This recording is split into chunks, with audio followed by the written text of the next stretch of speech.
I find this is a massive danger game for the Sharks. I think the Dragons are right up for this one at Jubilee. Yep. So do I. It'll be tricky.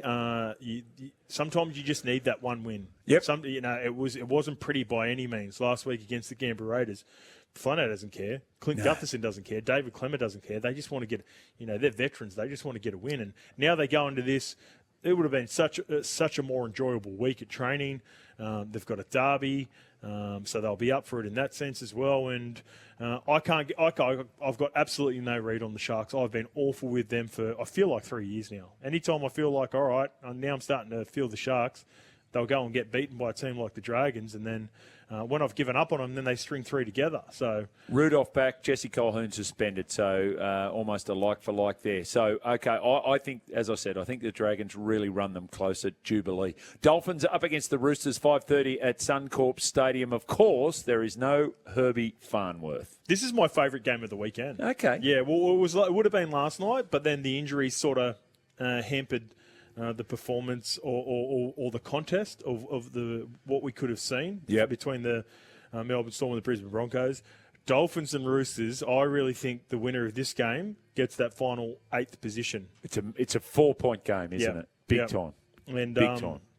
Normally for the Dolphins, the reason I've done so well on the Dolphins this year, I've been in games like this and I'm like, all right, who do I like? I feel like it's a coin flip. I'm going to get the best player in the field, Isaiah Katoa. That's normally been my answer. Yes. On the opposite side of the field, there's a guy called James Tedesco. So Playing now well. that's not as easy. Playing well. Both of those two guys, I think, are competing for the Dally M. Will be Teddy's. I think Teddy's still to lose, but Isaiah Katoa's put together a couple of really big months. Just on that, has Harry Grant picked up 24 points over the last 4 weeks? Harry Grant's closing in. Yeah, so he'll be thereabouts. But I think these two will not only determine the seasons for their respective teams. Yep. But this game, I think I'm looking for, who's going to have the bigger game out of Isaiah Katoa and James Tedesco. And here's the other thing. If you want to see something a little bit different, ladies and gentlemen, Sam Walker. Oh, yeah. Like, he just plays different. It's All right, so refreshing. Then I see your Sam Walker with Hamiso Tabuai-Fidow. Yep.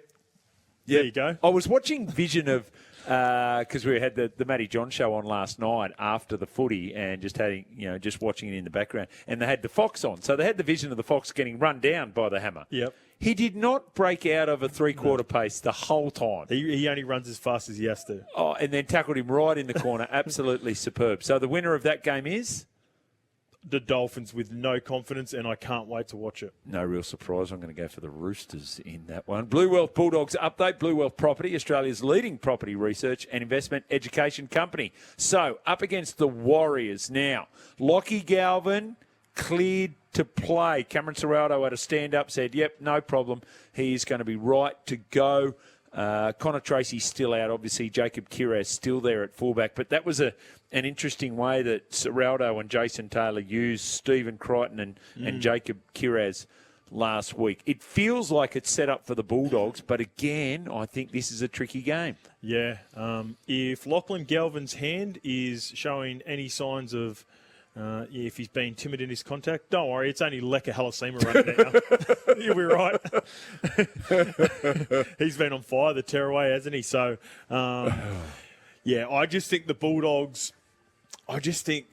look, you're going to get a desperate performance. They have been consistent, haven't they? Even though they've been really disappointing losses in the last couple of weeks against the Titans and Dolphins for different reasons. Like, to lose to a Titans team that was, this year and over the last couple of weeks, we've really been struggling for wins, and then to lose against the Dolphins in that manner, this is a huge job for Andrew Webster to make sure he gets his team up. It helps when you get guys like James Fisher-Harris and Chanel Harris-Tavita back in the Not lineup. confirmed. Fisher-Harris more likely than Chanel Harris-Tavita. Oh, I heard Andrew Webster talking about it during the week. So here's the one I'll throw at you.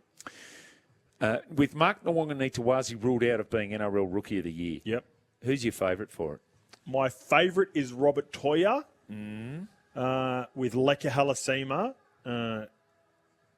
just right behind him. I've got him flicked around the other way. Oh, yeah, and I wouldn't blame anyone for going that way. And if they did, the deciding vote for me is I probably think Leka's probably had a better NRL and more consistent NRL regular season, but you've got to factor in Rob Toya playing 3 games for Origin, don't you? No doubt. And also, and how that's affected him post-Origin and the fatigue in your first season being 19 years old. So that's the reason I select Rob Toya. But, I'm not opposed to anyone who thinks Leka Halasima deserves it. They reckon Isaac Tungor is a little bit of a different dude, right? Like, and there he is, the only one out there in his predominantly white training singlet. What's going on with that? Yeah, maybe just get in the. Maybe he could potentially have strapping.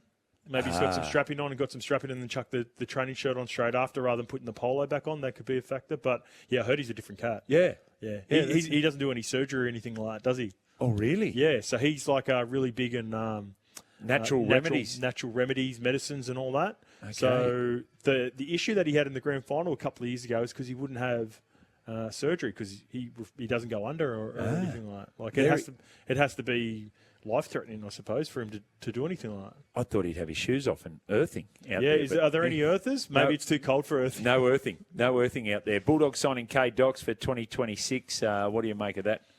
I think he could be a very special player. Yeah, unfortunately for Kay Dykes, it's a really good purchase for the Bulldogs because they're getting a player that a lot of probably people thought were going to be a really talented player, but he's been banged up and consistently injured. So if he does stay fit, it could be a really smart signing by the Bulldogs. Winner of that game is Bulldogs. Yeah, me too. Bulldogs in a tighter one. Righto, Sunday, Titans, Rabbits. This is at Seabus Super Stadium. Some people are calling it a spoon bowl. I think we might be a little early on that just yet. Thoughts? I think depending on how the result goes tonight, Titans. But with regards to the spoon bowl, I think this team, if the Panthers put on a score on them, then they're right in contention for that as well. I can't wait to see whether Latrell Mead's back. Gee, I'd like to see that. Indigenous round, I want to see him back. Yeah, I feel like I think I sent a report that he might be playing like a bit of a hybrid role, like probably not going to play the 80 minutes, but play some part. That'll work. That works for me. And the winner is the Titans.